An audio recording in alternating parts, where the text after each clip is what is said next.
Hello. Okay, let's talk about The Dark Tower by Stephen King in general and The Drawing of the Three in particular, because this is the one that I have just finished.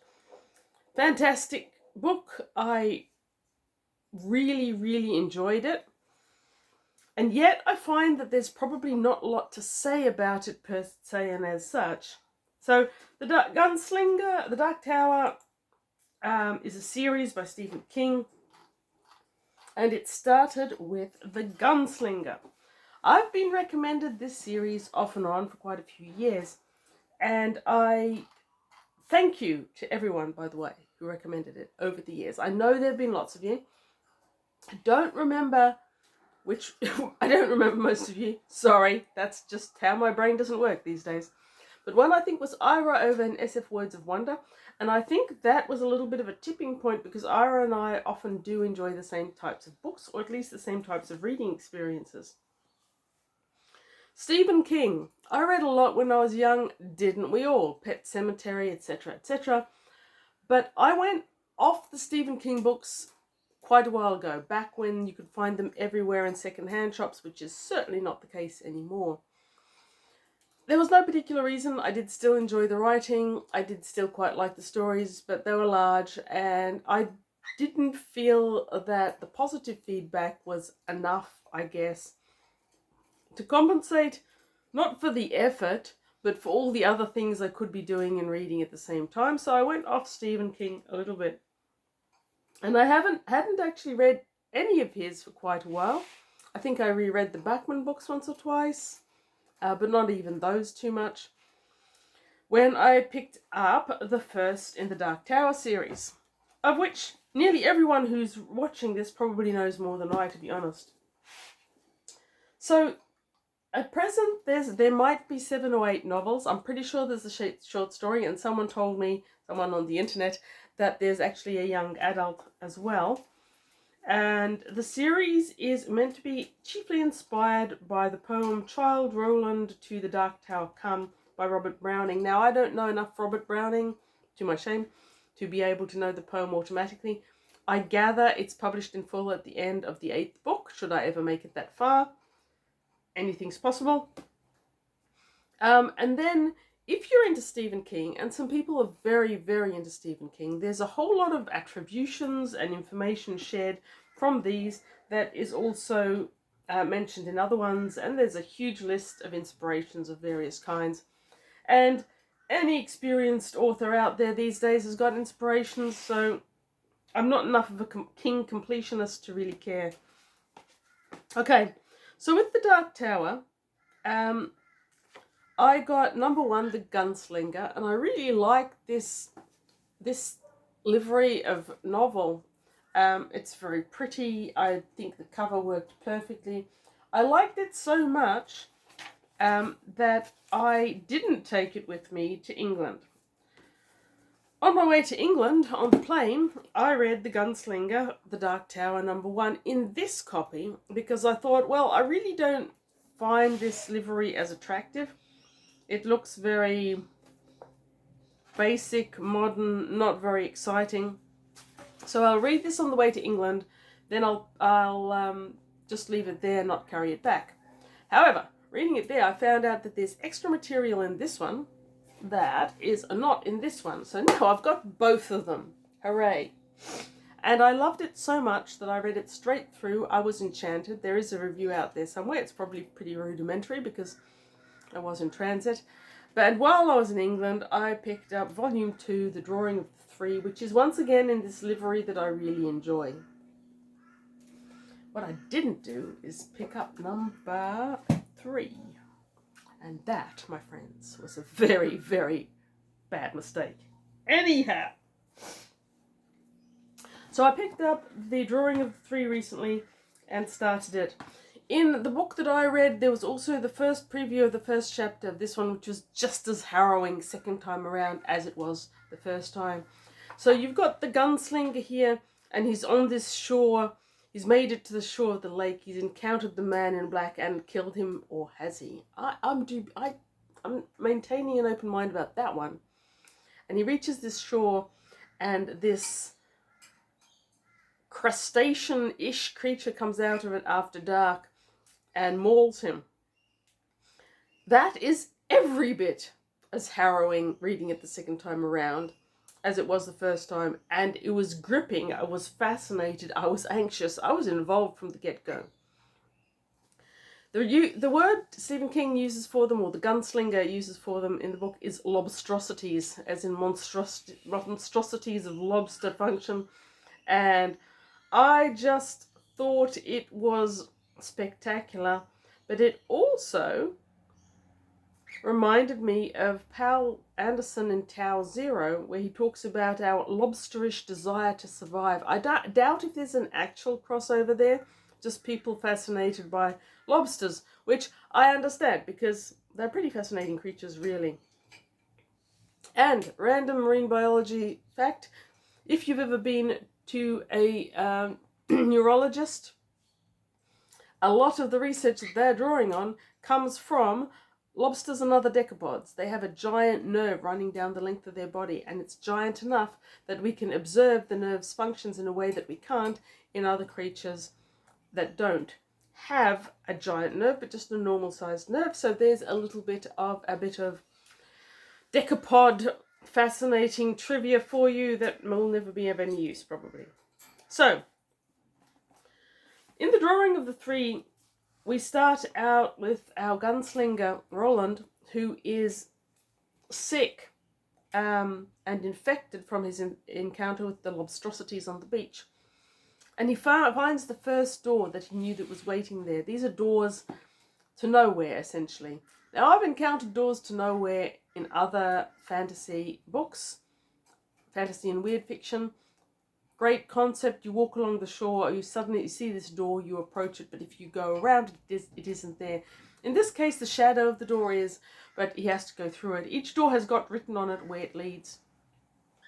Now, the first door that he goes through was one for the prisoner, and I'd already encountered some of that in as the preview in the first book that I read. But basically, looking through the door, he can see through something, and it's bizarre, and it's science fiction-ish, and it's the eye of the prisoner who he has to draw back into his own world. And that is Eddie Dean, who is a heroin addict. It is heroin, isn't it? Yes, I'm pretty sure it's heroin addict. And the tarot-like card, which was drawn for the gunslinger, for the prisoner, was a man with this terrifying baboon sitting on his shoulder. So the monkey on his shoulder, which is heroin. He's on a plane as a mule carrying heroin back to America. When the gunslinger comes through and grabs him and pulls him back into his world. It's a great story, and I really loved it. And continuing on with Eddie and Roland as they travel down the coast, and all the things that happen in this world and that one. It isn't really this world, it's a few years back. Fantastic story. I was loving every second of it. In context, I've got a DNF video coming up. And that one, it took me something like 5 days to limp through 75 pages. This one, 100 pages vanished before I could even notice where they were going. And this is the largest book compared to the first Gunslinger one. This is 399 pages.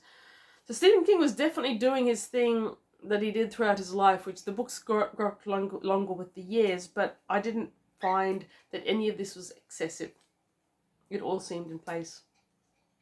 There is a lot of journeying. There is a lot of basically walking along the shore in the same way that in the first book there was walking through the desert. I relished it all. I thoroughly enjoyed it, and I had very few problems with it. Then we reach the second door, and it's the Shadow Lady, and goes through, and he brings through this character. And we see a little bit of the character before they get brought through. The character is Odessa Holmes. She's a black lady and an activist in, I think it's the 1950s. And she is in a wheelchair. A whole heap of life events there. But, and this is not too much of a spoiler, she has also got a second character. So if you're thinking Sybil or the Three Faces of Eve's schizophrenia, which was very popular there for a while, though it gets discredited and recredited in psychology on a fairly regular basis, and I'm not sure where we are at the moment. When this was published in 1987, it was still a feature of a number of books and films. So she is also carrying a secondary character that is obviously split away from her due to some major life event, and that is Dessa Walker, who is a complete witch. She is all the negative emotions of any 15 people, let alone one, bundled together into one homicidal package. So the Gunslinger, Roland, and Eddie Dean, who is by now drug-free, but doing the best he can, have to deal with this character who can be homicidal or not at different times. And worse, Eddie falls in love with Odessa, and seeing her metamorphose into Dessa Walker is terrifying and horrific for them all. Anyhow, brief outline. Then they reach the third door, and the third door is death or mort, but Roland's been told it's not death for you. And when I reached that point, a story that I thought I was enjoying, but in a comprehending sort of way, just metamorphosed into some completely wild bugfuck stuff. The story went in a complete turn to what you were expecting, and it's great. So yes, first 100 pages went fast. Then I staggered for a while. I was doing a lot of things. I had to read it a bit more slowly. I had a free beach day yesterday, and I read a lot of it on the beach. But for the last, I'm going to say, I don't know, 50 pages or so, I've been reading it really slowly. I haven't wanted it to end. I'd read a little bit, then I'd go do something else. I'd time manage my life around the fact that I really didn't want this book to end. But when it does, it's fantastic. It feels like I have finished a story arc, and it's a good one. It also feels like I'm more than ready for book number 3, which is a real problem, because I now have book number 4. It'll be in my next book haul. And I know where I can get 5 and 6, I think, but there's no 3s on the horizon there. Okay. A few little thoughts and things about this. Duke Ellington is mentioned in this book. It was mentioned in another book that I read recently. I can't remember one. Oh, it was a short story. It was a short story from the Locus Awards talking about Duke Ellington. Apparently Duke Ellington was some really, really famous jazz musician in America. I know nothing about it. I might Google it later. I might not. But to encounter that twice in a short amount of time was a bit startling. What else shall we say about this? The notion of car.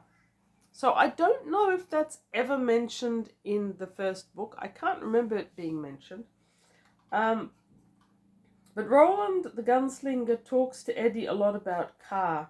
And he talks about it in terms of being a spirit thing. I made a note about it somewhere here.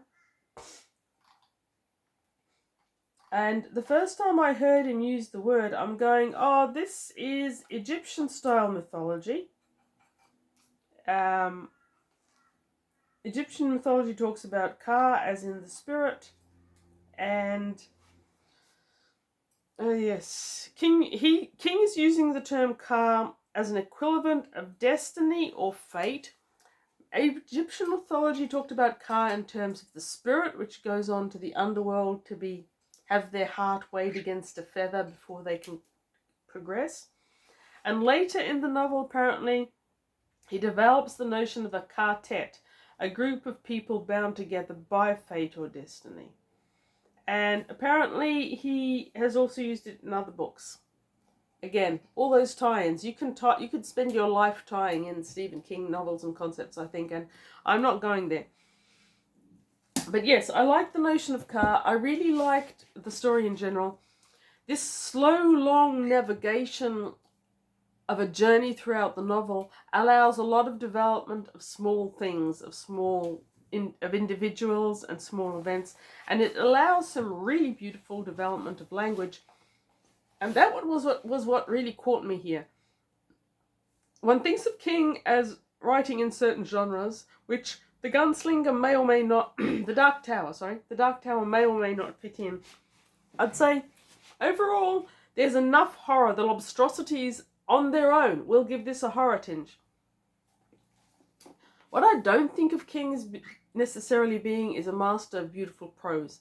And in this, the prose is subtly beautiful. For example, his fever had abated little by little, and they began the laborious trek into the hills. Eddie pushed the woman in the chair some of the time, and sometimes Roland rode in it, while Eddie carried her piggyback, her arms locked loosely around his neck. Most of the time the way made it impossible for either to ride, and that made the going slow. There's just something about the actual turns of phrase that to me are quite beautiful and subtle in this book.